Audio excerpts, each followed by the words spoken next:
الحمد لله رب العالمين بارئ الخلائق أجمعين باعث الأنبياء والمرسلين ثم الصلاة والسلام على خير خلقه العبد المؤيد والرسول المسدد حبيب إله العالمين أبي القاسم المصطفى محمد وعلى أهل بيته الطيبين الطاهرين. قال الله تعالى في كتابه الكريم: بسم الله الرحمن الرحيم، وننزل من القرآن ما هو شفاء ورحمة. وقال أيضا: لو أنزلنا هذا القرآن على جبل لرأيته خاشعا متصدعا من خشية الله. وقال أيضا: إن هذا القرآن يهدي للتي هي أقوم ويبشر المؤمنين الذين يعملون الصالحات أن لهم أجرا كبيرا. My dear brothers and sisters, my dear viewers, Assalamu alaikum wa rahmatullahi wa barakatuh. Welcome to our show, the very first episode of our show entitled Quranic Insights, which is a program, a lecture, a series of lectures based on the Quran, based on the tafsir of the Quran. In these series of lectures, we like to become more acquainted with this book that we've neglected most of our lives. We rarely read it. If we read it, we don't understand it. If we understand it, we don't practice it. If we practice it, we don't know its secrets and its deep meanings.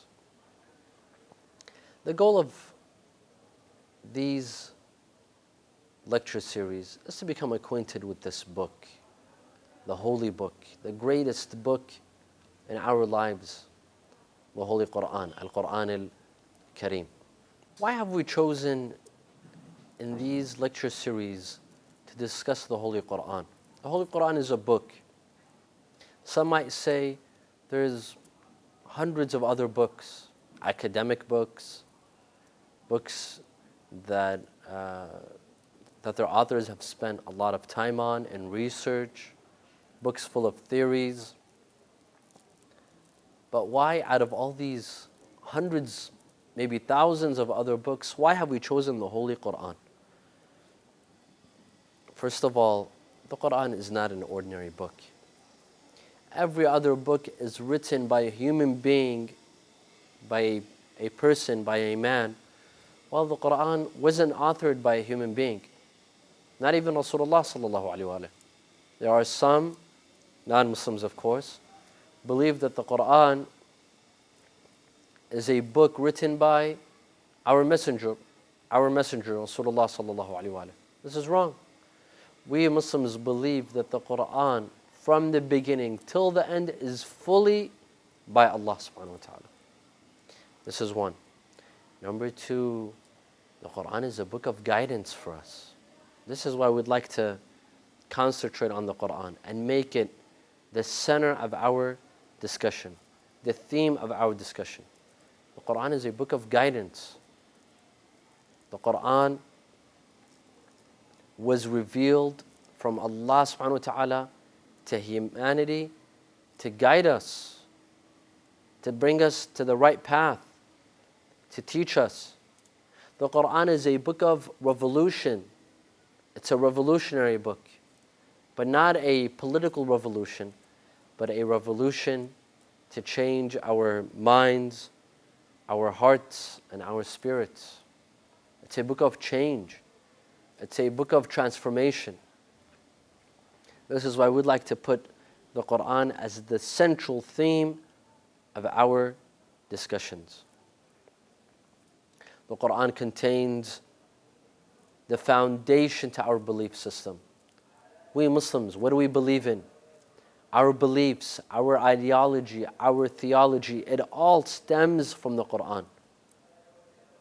There isn't a single idea or thought or belief that we Muslims adhere to if it doesn't have its source, its original source, from the Qur'an. That is why the Qur'an is such an important book. In discussions, in debate, in dialogue, we have to come to the Qur'an.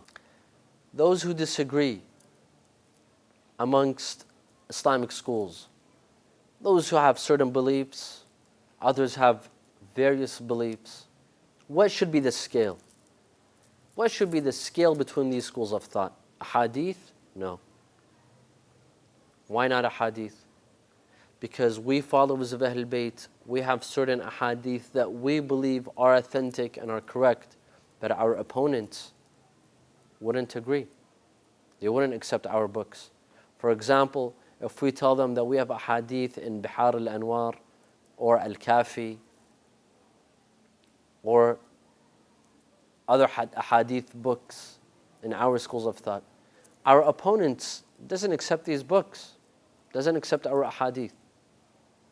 If we were to judge them and judge their beliefs and ideology, but in their own defense, they mention us a hadith, for example, from Bukhari or Muslim or At-Tirmidhi or Ibn Dawood, from these hadith books, we won't accept them.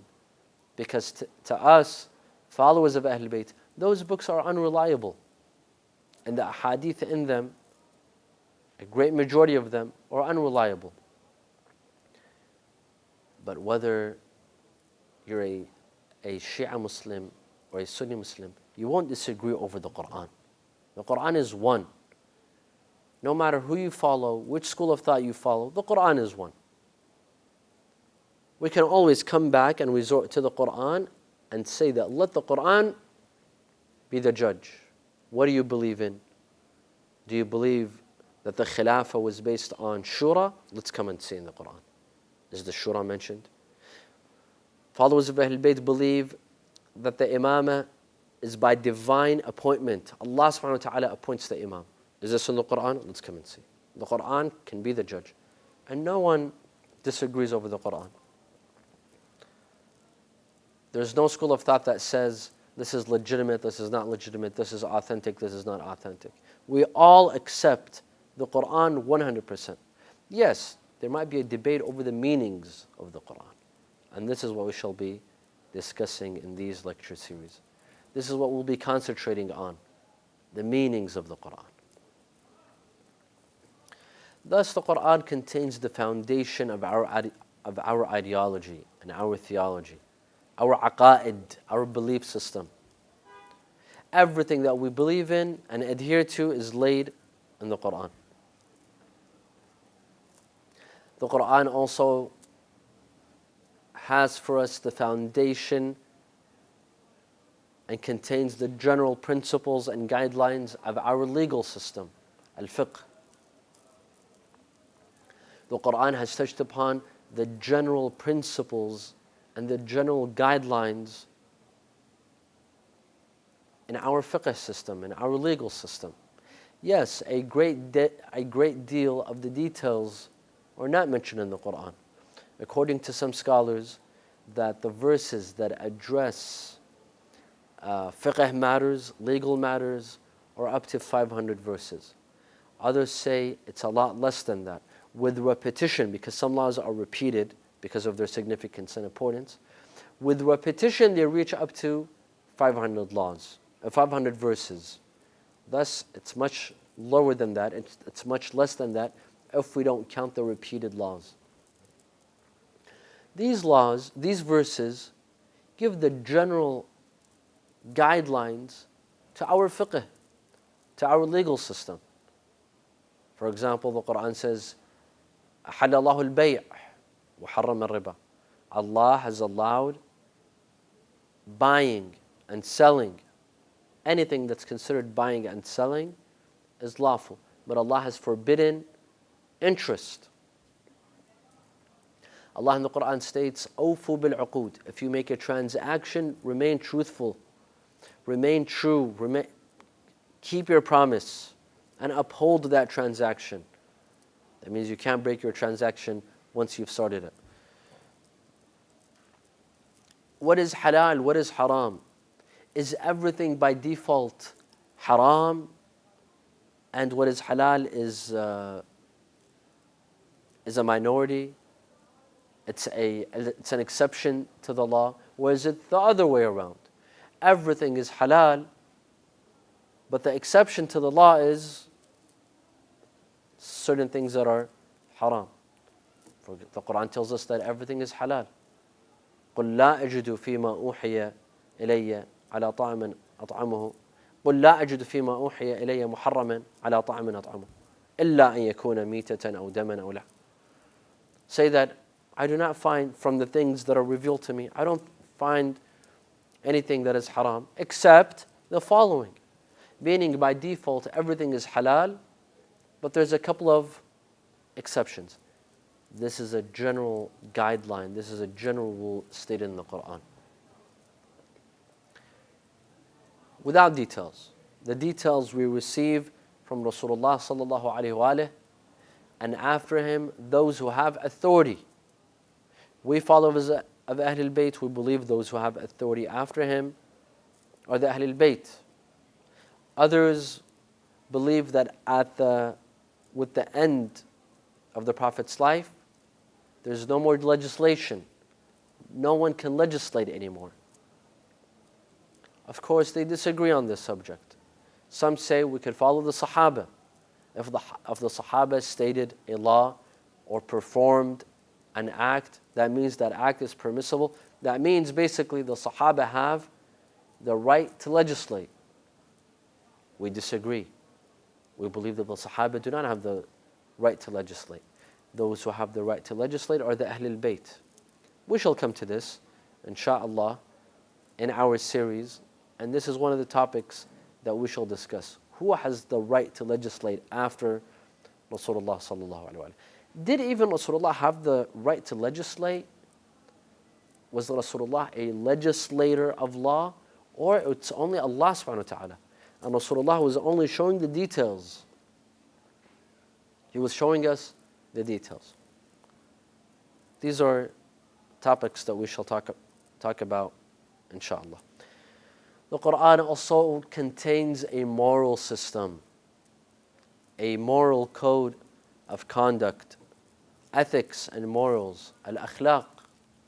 The Quran addresses akhlaq, how a person should behave, what sort of manners should a believer have. Manners, ethics, morals. In fact, this is one of the central themes of the Holy Quran. The theme of akhlaq. The basis is in the Quran. The foundation is in the Quran. And yes, Rasulullah came to complete this mission. When the Quran was the main foundation, was the basis, Rasulullah came and continued. And he stated, إِنَّمَا بُعِثْتُ لِأُتَمِّمَ مَكَارِمَ الْأَخْلَاقِ. I was sent only to teach people about morals and ethics.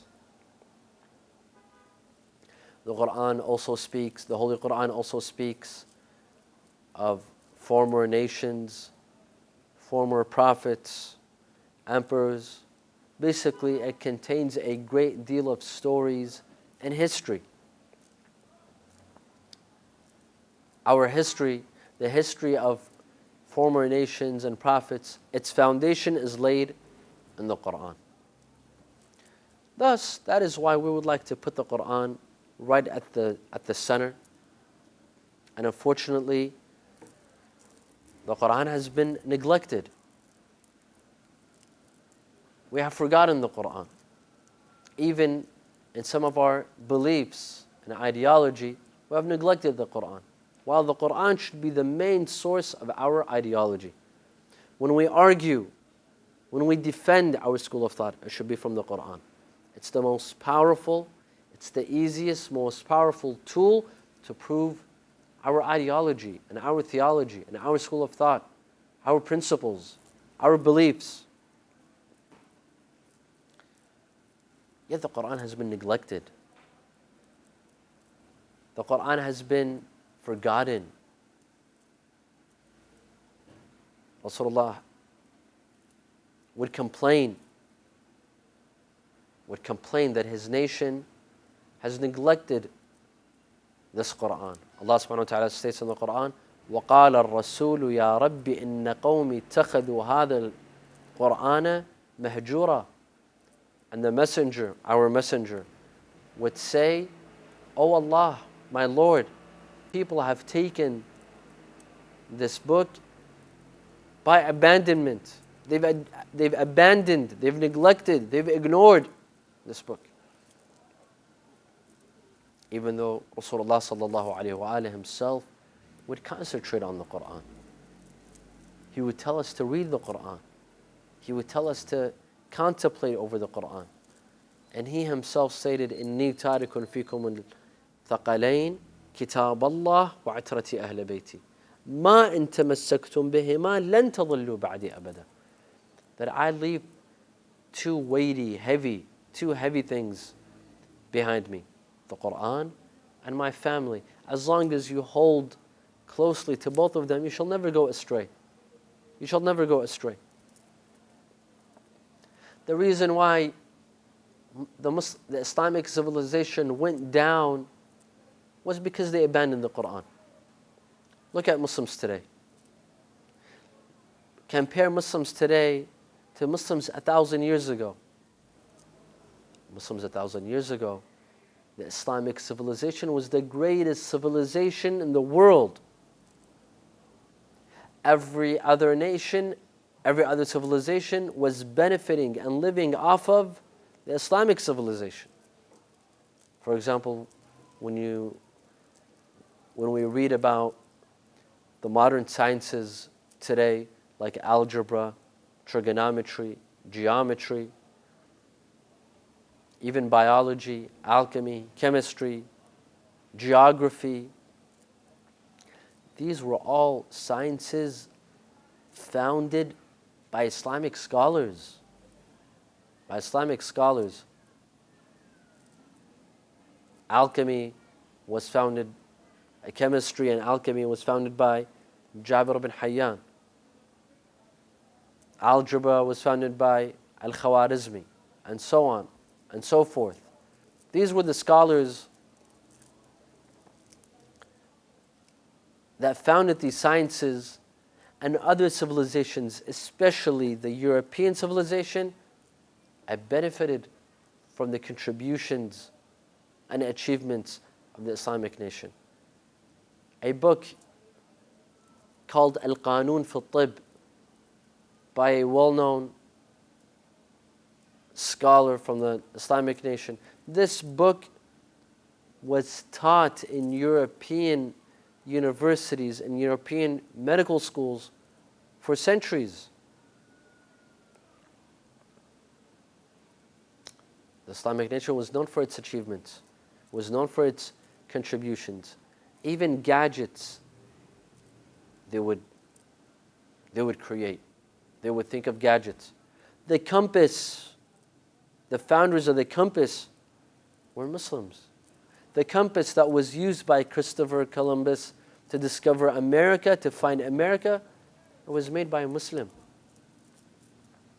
These were all achievements. These were all contributions. But look at Muslims today. Look at Muslims today. Today, Muslims are living off of the achievements of the West, or the achievements of China or India. What have Muslims contributed today? What are their contributions? What are their achievements? Who's benefiting from them? Did they discover a machine? Are they discovering certain theories? How are they benefiting the world like they used to be 1,000 years ago? The reason behind this decline in the success of Muslims, why Muslims became backward, was because they abandoned the Qur'an. Because the Qur'an says, "Ma in tamassaktum bihima lan tadillu." You will never go astray. You will never go behind. You will never go backward. You will never fail after me. But we Muslims abandoned the Qur'an, we failed. in a hadith that on the Day of Judgment, three groups will complain to Allah subhanahu wa ta'ala. ثلاثة يشتكون إلى الله يوم القيامة. The first, one of the three that will complain on the Day of Judgment is the Qur'an. Al-Qur'an al-Mahjur, the neglected Qur'an, the abandoned Qur'an. The Qur'an that lies on the shelf collecting dust. It's only there for people to see, not people to read, not people to contemplate over. No. The companions of Rasulullah sallallahu alaihi wasallam, when any verse was revealed, Rasulullah would teach them 10 verses, only 10 verses. They would take these 10, they would learn to read them, they would memorize them, they would understand them, and then they would practice them. Once they've done all the above, they would come back to Rasulullah. Rasulullah would give them more verses. Look at us today. Do we even read the Qur'an? Do we even pick up the Qur'an and read a page? Most of us don't even read a page from the Holy Qur'an. Even though today the Qur'an is available everywhere. The Qur'an could be in our pockets, on our smartphones, on our iPhones, or on our Samsungs. The Qur'an in various languages with various translations, and its tafasir and its exegesis. It's all available. But do we pay attention? Do we pay attention to the Qur'an? Or would we rather waste our time on our phones, on other things, on social networks, rather than open one page of the Qur'an and recite? Do we memorize the Qur'an? No. Many of us don't memorize the Qur'an. Haven't even considered memorizing the Qur'an, and would not even consider memorizing the Qur'an. We memorize many other things. Our youth, mashallah, memorize songs by celebrities and singers, and they listen to their music. But tell them, memorize a short chapter from the Holy Qur'an. Would they? We don't memorize the Qur'an, even though we have so many narrations that emphasize on the memorization of the Holy Qur'an, to memorize the Qur'an. In fact, we have a hadith that says on the Day of Judgment, when a believer enters heaven, heaven has various levels. But how do you go from one level to the next? Are there elevators or stairs? No, there's no elevators and there's no stairs. Only one thing can get you from one stage to the next. And of course, the higher you go, the better it is. And that's through reciting a verse from the Qur'an. You recite one verse, you go up another. You go up a stage. You recite another verse, you go to a second stage, third stage, fourth stage. The more you read from your heart, from what you've memorized, you go up. This means those who've memorized more Qur'an, this will benefit them when they enter paradise. How many of us study its meanings? The Qur'an concentrates on this. أَفَلَا يَتَدَبَّرُونَ الْقُرْآنَ? Do they not contemplate over the Qur'an?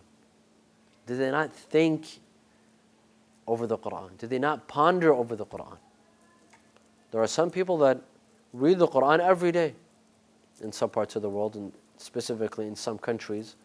They read the Qur'an and they memorize the Qur'an. If you open certain TV stations, you will see in some cities, in some holy cities, there's a congregational prayer, and the Imam has memorized the Qur'an. Has memorized the Qur'an fully, and recites it very nice sometimes with a nice voice. But come and ask him, what does this mean? This verse, إِنَّمَا وَلِيُّكُمُ اللَّهُ وَرَسُولُهُ وَالَّذِينَ آمَنُوا الَّذِينَ يُقِيمُونَ الصَّلَاةَ وَيُؤْتُونَ الزَّكَاةَ وَهُمْ رَاكِعُونَ. What does this verse mean? Who was it revealed? Regarding whom? It was revealed regarding whom? What is the occasion, sabab al-nuzul of this verse? He either doesn't know or he pretends not to know. But in most cases, he doesn't know. Because most of them are like parrots. They only memorize. Like a cassette player. A cassette player will memorize. It could have the entire Qur'an, but can it give you the meaning? Absolutely not. Can a parrot can memorize the entire Qur'an, but can it have the meaning? Can it understand the meaning? Absolutely not. The Qur'an emphasizes on this. To understand the Qur'an. أَفَلَا يَتَدَبَّرُونَ الْقُرْآنَ? Do they not ponder and contemplate over these verses of the Holy Qur'an? And lastly, do we implement the Qur'an? Do we practice the Qur'an or no? A wise scholar once said that the Qur'an was revealed from Allah subhanahu wa ta'ala so that Muslims practice it. But what did the Muslims do? They practiced reading it. Instead of practicing it, implementing the Qur'an, they practice reading it. Indeed, we've oppressed the Qur'an. We Muslims have oppressed this holy book. It is oppressed and we are the oppressors before anyone else. Other people have oppressed the book as well. When you see a person like Terry Jones burn the Qur'an, we shouldn't be astonished when we see some Muslims burn the Qur'an, but not physically. Not physically, but morally they burn it. When they don't implement the Qur'an, rather they go fully against the Qur'an. They contradict the Qur'an. This is a form of burning to the Qur'an, but not physical, but moral.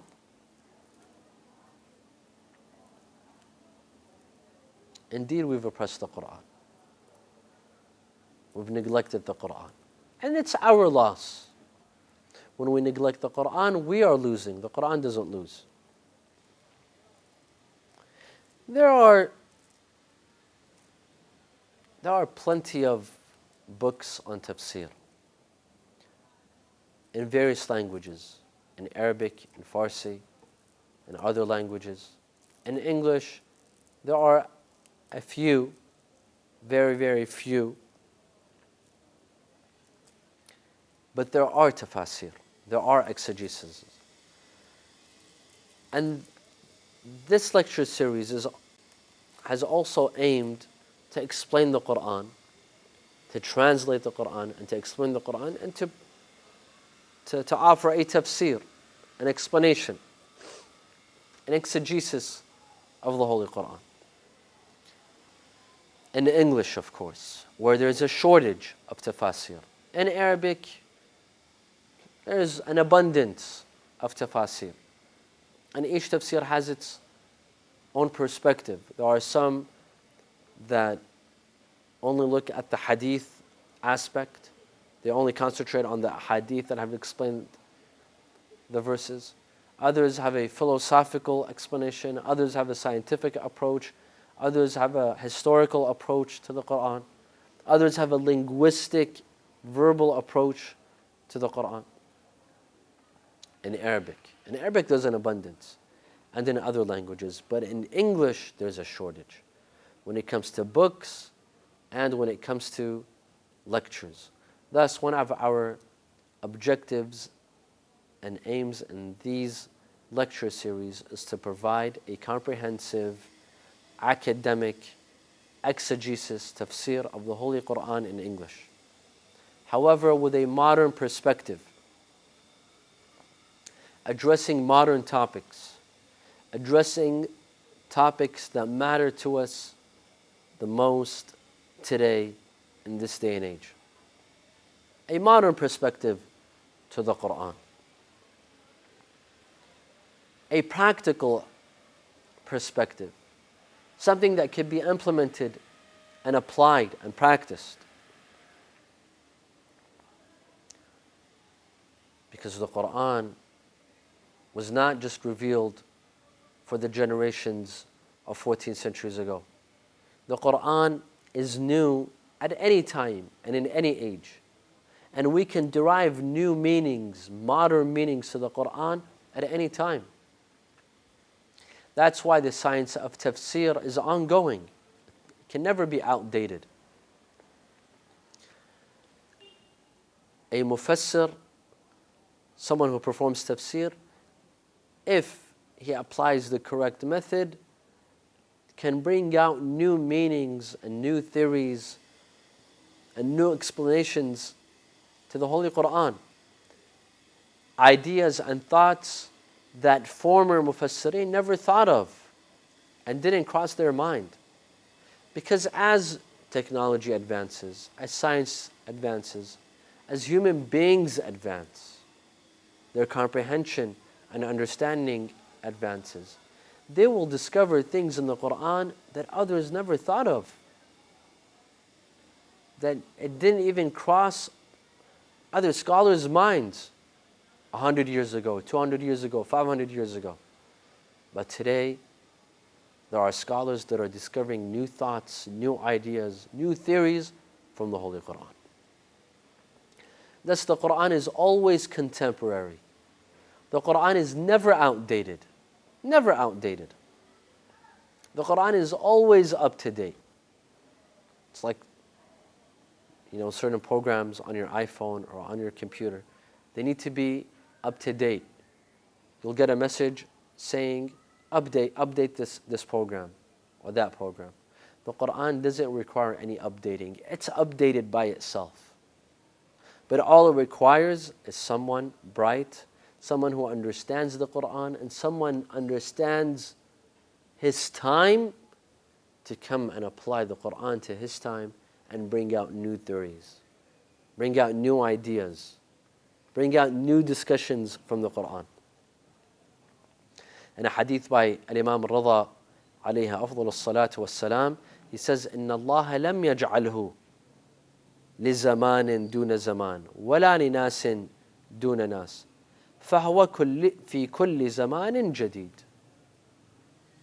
That Allah subhanahu wa ta'ala did not set the Qur'an for one period, one historic period, but not for other periods. Or for one group of people, but not for other group of people. No, the Qur'an is for all times, for all generations, for all people. فَهُوَ فِي كُلِّ زَمَانٍ جَدِيدٍ. The Qur'an, at every time, at every historical period, is a new book. It's a new book. That means we can discover things from the Qur'an. We can discover ideas and thoughts and principles and theories that scholars before us did not think of. Perhaps because it wasn't applicable at their time. But today, our scholars are deriving new topics, new theories. A comprehensive Islamic economic system can be derived from the Qur'an. This is possible. The Qur'an can also solve our contemporary social issues and problems. In every day, in every age, there are certain problems, there are certain issues, social issues. The Qur'an is the best guide and is the best solution for these problems. The Qur'an can answer contemporary academic issues, contemporary academic questions that are being asked at the world's greatest centers of learning, at the world's greatest universities. They are posing certain questions, certain misconceptions. The Qur'an has the ability today to answer these questions and these thoughts. Of course, we cannot do this independently from the teachings and the guidance of Ahlul Bayt. Because Rasulullah sallallahu alayhi wa sallam told us that the Qur'an has to go hand in hand with the Ahlul Bayt. You can't take one and leave the other. We are not like the one who said, Hasbuna kitab Allah. Hasbuna kitab Allah was a statement uttered by one of the Sahaba. It represents a certain mentality that all we need is the Qur'an. And of course it had a political motive. The statement was politically motivated. We don't believe in this. Hasbuna kitab, that all we need is the Quran. No. The Quran has been explained, translated by the Ahlul Bayt. We have to follow their guidelines, because the Ahlul Bayt understand the Quran better than anyone else. Because Rasulullah told us to follow the Ahlul Bayt. And this hadith al-Thaqalain, that has been mentioned in our sources and in Sunni sources. In fact, it's a hadith mutawatir, meaning that we are certain this hadith was stated by Rasulullah sallallahu alaihi wasallam. The Ahlul Bayt, they're the explainers, they're the translators of the Quran, ترجمان القرآن. لا يعرف القرآن إلا من خُطب به. Only those whom the Quran speaks to will understand the Quran. And whom did the Quran speak to? The Ahlul Bayt. Thus, we cannot go on this journey, go on this road, empty-handed, without the tools given to us by the Ahlul Bayt. We need the Ahlul Bayt on this journey with us, to walk with us, to help us, step by step, walk with us all the way, and giving us a complete perspective, a complete insight on the Quran. And this is the journey that we shall seek in Quranic insights. Follow with us as we walk into this journey, this delightful, beautiful journey of the sciences of the Quran, the meanings, the theories, the thoughts of the Quran through the guidance of Ahlul Bayt. We shall see you in another episode, God willing. أقول قولي هذا وأستغفر الله لي ولكم والحمد لله رب العالمين وصلى الله على محمد وآله الطاهرين.